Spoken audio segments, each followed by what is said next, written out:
Hello friends, welcome to Ramnath கூரக்கடை kitchen.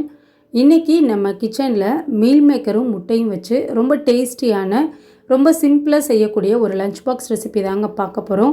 பசங்களுக்கு lunch பாக்ஸ்க்கு இந்த மாதிரி நீங்கள் செஞ்சு கொடுத்து பாருங்கள், கொஞ்சம் கூட மிச்சம் வைக்காமல் சாப்பிட்டு வருவாங்க.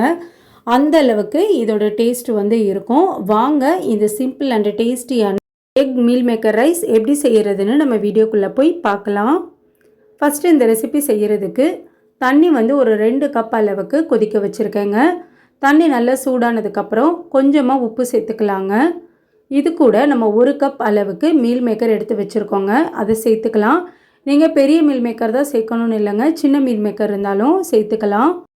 மீல் மேக்கர் ஒரு 5 நிமிஷம் சுடு தண்ணியிலேயே நல்லா இருக்கட்டுங்க. அதுக்கப்புறம் நம்ம தண்ணி மாற்றி பிழிஞ்சு எடுத்துக்கலாம். இப்போ மீல் மேக்கர் நல்லா சூடு ஆறிடுச்சுங்க. நல்லா தண்ணியிலேருந்து பிழிஞ்சு எடுத்துட்டு நம்ம மிக்ஸி ஜாருக்கு மாற்றிக்கலாங்க. இப்போ நல்லா தண்ணியெல்லாம் பிழிஞ்சு எடுத்துகிட்டு மிக்ஸி ஜாரில் நான் மாற்றி வச்சுருக்கேங்க. கொரன்னு அரைச்சி எடுத்துக்கலாங்க இந்த மாதிரி. இப்போ அரைச்சி எடுத்த மீல் மேக்கர் தனியாக ஒரு ஓரமாக இருக்கட்டுங்க. இனி நம்ம சாதம் செய்ய ஸ்டார்ட் பண்ணிடலாம். இப்போ சாதம் செய்கிறதுக்கு கடாயில் 5 டேபிள் ஸ்பூன் அளவுக்கு எண்ணெய் சேர்த்துருக்கேங்க. எண்ணெய் நல்லா சூடானதுக்கப்புறம் ஒரு பெரிய வெங்காயம் நீல வாக்கில் கட் பண்ணி சேர்த்துக்கலாங்க.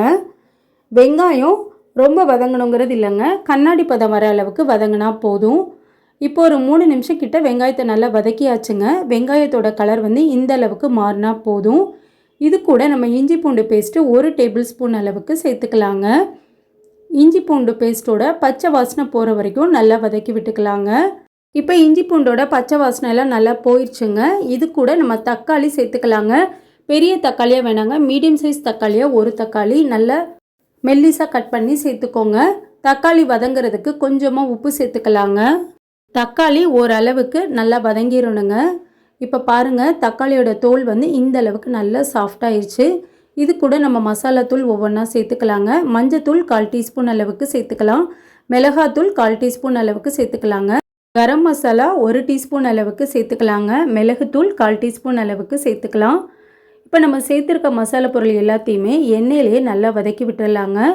இப்போ ஒரு 2-3 நிமிஷம் கிட்ட எண்ணெயிலே நல்லா வதக்கியாச்சுங்க. மசாலாவோட பச்சை வாசனையும் போய் நல்லா எண்ணெய் பிரிஞ்சு வந்திருக்கு. இந்த ஸ்டேஜில் நம்ம அரைச்சி வச்சுருக்க மீல் மேக்கரையும் சேர்த்துட்டு அடுப்பை மிதமான தீயில வச்சுக்கோங்க. அந்த மசாலாவோட நல்லா கலந்து விட்டுக்கலாங்க. மீல் மேக்கரை சுடு தண்ணியில் நம்ம நல்லா சோக் பண்ணி வச்சு அதுக்கப்புறம் நம்ம பிழிஞ்சு அரைச்சி தான் சேர்த்துருக்கோங்க. அதனால் ஒரு 2-3 நிமிஷம் நல்லா எண்ணெயில் வதங்கினா போதுங்க. இப்போ நம்ம முட்டை சேர்த்துக்கலாங்க. இன்றைக்கி நான் 2 முட்டை எடுத்திருக்கேன். நீங்கள் உங்களுக்கு எந்த அளவுக்கு தேவையோ அந்த அளவுக்கு நீங்கள் முட்டை சேர்த்துக்கலாங்க. இப்போ முட்டைக்கு தேவையான அளவு உப்பு சேர்த்துட்டு நல்லா கலந்து விட்டுக்கலாங்க. மீல் மேக்கரோட எக்கு எல்லாம் நல்லா படுறது மாதிரி. இன்றைக்கி நான் எடுத்திருக்க அளவுகள் பார்த்திங்கன்னா 2 பேர் சாப்பிட்ற மாதிரிக்கு நான் அளவுகள் எடுத்திருக்கேங்க. நீங்கள் அதிகமாக செய்கிறீங்கன்னா நான் எடுத்திருக்க அளவுகளில் இருந்து கொஞ்சம் அதிகமாக எல்லாத்தையும் சேர்த்துக்கோங்க.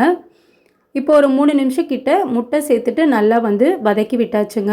இப்போ பாருங்கள், முட்டை நல்லா இந்த அளவுக்கு வதங்கி வந்துருச்சு. இது கூட நம்ம அடித்து வச்சுருக்க சாதத்தை சேர்த்துக்கலாங்க. சாதம் நல்லா உதிரியாக இருக்க மாதிரி பார்த்துக்கோங்க. நம்ம சாப்பாட்டு அரிசியில் செஞ்சாலும் டேஸ்ட்டு ரொம்ப நல்லா இருக்குங்க. சாதத்தை நல்லா கலந்து விட்டுடலாங்க. இப்போ பாருங்கள், இந்த அளவுக்கு நல்லா மிக்ஸ் பண்ணி விட்டாச்சு. சாதத்தில் கொஞ்சம் உப்பு கம்மியாக இருக்கறனால நான் உப்பு சேர்த்துருக்கேங்க. இந்த ஸ்டேஜில் உப்பு செக் பண்ணி சேர்த்துக்கோங்க. இப்போ ஃப்ரெஷ்ஷான கொத்தமல்லி தழை தூவி இறக்கிட்டா நல்ல சூப்பரான ஒரு டேஸ்ட்டில் முட்டை மீல் மேக்கர் ரைஸ் ரெடிங்க. பசங்களுக்கு லஞ்ச் பாக்ஸ்க்கு இந்த மாதிரி நீங்கள் செஞ்சு கொடுத்தீங்கன்னா அடிக்கடி இந்த சாதம் தான் செய்ய சொல்லி கேட்பாங்க. அந்த அளவுக்கு ரொம்ப சூப்பராக இருக்குங்க டேஸ்ட்டு. நீங்களும் இந்த ரெசிப்பியை ட்ரை பண்ணி பார்த்துட்டு எப்படி இருந்ததுன்னு உங்கள் கமெண்ட்ஸை எனக்கு சொல்லுங்கள். நீங்கள் இப்போ தான் நம்ம சேனலை ஃபர்ஸ்ட் டைம் பார்க்குறீங்கன்னா ராம்நாத் கூரக்கடை கிச்சனை சப்ஸ்கிரைப் பண்ணிக்கோங்க. பக்கத்தில் இருக்க பெல் ஐக்கானையும் கிளிக் பண்ணிவிட்டு ஆல்ன்ற ஆப்ஷனை டிக் பண்ணிக்கோங்க. அப்போ தான் நான் போடுற புது ரெசிபிஸ் நோட்டிஃபிகேஷனில் உங்களுக்கு உடனே வரும். இந்த வீடியோ உங்களுக்கு பிடிச்சிருந்தாலும் லைக் பண்ணுங்கள், உங்கள் ஃப்ரெண்ட்ஸ் அண்ட் ரிலேட்டிவ் ஃபேமிலிக்கும் ஷேர் பண்ணுங்கள். இனி வேறு ஒரு இன்ட்ரெஸ்டிங்கான ரெசிப்பியில் உங்களை பார்க்குறேன். தேங்க்ஸ் ஃபார் வாட்சிங்.